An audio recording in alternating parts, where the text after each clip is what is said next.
بسم الله الرحمن الرحيم. الخبيثات للخبيثين والخبيثون للخبيثات والطيبات للطيبين والطيبون للطيبات أولئك مبرؤون مما يقولون لهم مغفرة ورزق كريم. سورہ النور آیت نمبر 26. ناپاک عورتیں ناپاک مردوں کے لیے اور ناپاک مرد ناپاک عورتوں کے لیے، اور پاک عورتیں پاک مردوں کے لیے اور پاک مرد پاک عورتوں کے لیے۔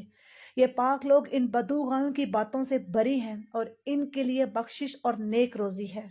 نمبر 1، اس کا مفہوم تو یہی بیان کیا گیا ہے کہ جو ترجمے سے واضح ہے۔ اس صورت میں یہ الزانی لا ينکح الا زانیۃ کے ہم معنی آیات ہوگی، اور خبیثات اور خبیثون زانی مرد اور عورت، طیبات اور طیبون سے مراد پاک دامن عورتیں اور مرد ہوں گے۔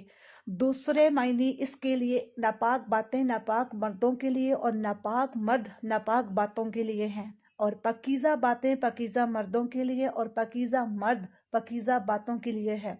اور مطلب یہ ہوگا کہ ناپاک باتیں وہی مرد اور عورت کرتے ہیں جو ناپاک ہیں، اور پاکیزہ باتیں کرنا پاکیزہ مردوں اور عورتوں کا شیوا ہے۔ اس میں اشارہ ہے اس بات کی طرف حضرت عائشہ رضی اللہ تعالی عنہا پر ناپاکی کا الزام عائد کرنے والے ناپاک اور ان سے اس کی بریت کرنے والے پاک ہیں۔